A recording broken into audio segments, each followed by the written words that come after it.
Hi friends, welcome to Aarthi World. இன்னைக்கு நம்ம பண்ண போகிறது பொட்டேட்டோ புலாவ். இது எப்படி பண்ணலான்னு பார்க்கலாம். அதுக்கு முன்னாடி நம்ம சேனலை இப்போ தான் ஃபஸ்ட் டைம் பார்க்குறீங்கன்னா மறக்காமல் சப்ஸ்கிரைப் பண்ணிக்கோங்க. ஃபஸ்ட்டு ஒரு 4 உருளைக்கிழங்கை ரஃப்பாக அந்த மாதிரி சாப் பண்ணி வச்சுருக்கேன். அதை நம்ம ஃப்ரை பண்ணி எடுத்துக்கலாம். இது கொஞ்சம் கோல்டன் ப்ரௌன் ஆகிற வரை வெயிட் பண்ணலாம். பபிள்ஸ்லாம் அடங்கி கோல்டன் ப்ரௌன் கலரில் ஃப்ரை ஆகிடுச்சு பாருங்கள். இதை இப்போ எடுத்து ஒரு பிளேட்டுக்கு மாற்றி வச்சுக்கலாம்.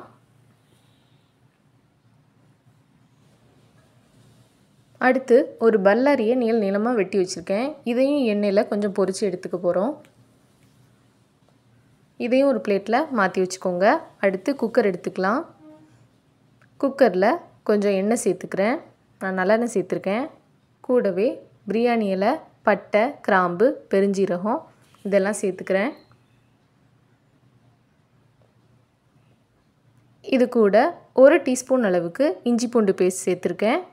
இந்த இஞ்சி பூண்டு நல்லா பச்சை வாடை போகிற வரை வதக்கி விட்டுக்கலாம்.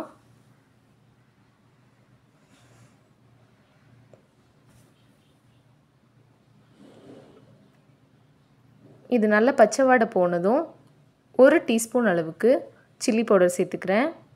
1/2 டீஸ்பூன் அளவுக்கு கரம் மசாலா, 1 டீஸ்பூன் அளவுக்கு மல்லித்தூள் சேர்த்துக்கிறேன்.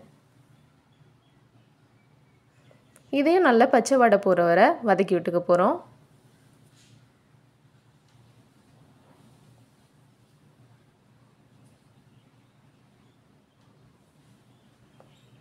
இது நல்லா பச்சை வாடை போனதும் 3 டீஸ்பூன் அளவுக்கு தயிர் சேர்த்துக்கிறேன்.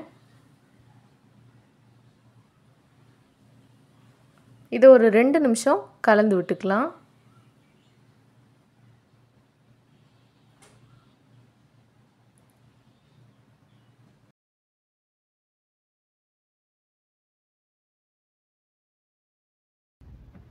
அடுத்து எண்ணெயில் ஃப்ரை பண்ண உருளைக்கிழங்கையும் பல்லாரியும் உள்ளே சேர்த்து வதக்கி விட்டுக்க போகிறோம். நான் இன்றைக்கி பாஸ்மதி அரிசியில் புலாவ் செய்ய போகிறேன். 1 கப் பாஸ்மதி அரிசிக்கு 1.5 கப் தண்ணி கரெக்டாக இருக்கும். இந்த தண்ணி சேர்த்துட்டு ஒரு தடவை நல்லா கலந்து விட்டுக்கலாம். இது கொஞ்சம் கொதி வரட்டும், அப்புறமா உப்பு சேர்த்துக்கலாம். கொதிக்க ஆரம்பிச்சிருச்சு பாருங்கள். இப்போ புலாவுக்கு தேவையான அளவுக்கு உப்பு சேர்த்துக்கிறேன். கூடவே 1/2 மணி நேரம் ஊற வச்சு எடுத்த பாஸ்மதி அரிசி அதையும் சேர்த்துக்கிறேன். இப்போ இதை நல்லா கலந்து விட்டுட்டு உப்பு செக் பண்ணி பார்த்துக்கலாம். அந்த தண்ணி எடுத்து லைட்டாக டேஸ்ட் பண்ணி பாருங்கள். அது கொஞ்சம் உப்பு கரிச்சால இருக்கணும். அப்போ தான் புலாவ் வந்து கரெக்டாக வெந்து வரும்போது உப்பு சரியாக இருக்கும். அடுத்து கொஞ்சம் மல்லி இலை தூவி விட்டுக்கிறேன். இதை ஒரு தடவை கலந்து விட்டுட்டு குக்கரை க்ளோஸ் பண்ணி மீடியம் ஃப்ளேமில் 3 விசில் விட்டு எடுத்துக்கலாம்.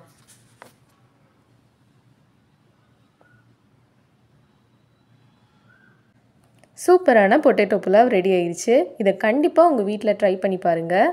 உங்களுக்கு இந்த வீடியோ பிடிச்சிருந்துச்சுன்னா லைக் பண்ணுங்கள், ஷேர் பண்ணுங்கள், கமெண்ட் பண்ணுங்கள். மறக்காமல் சப்ஸ்கிரைப் பண்ணிக்கோங்க. Thank you. Have a good day.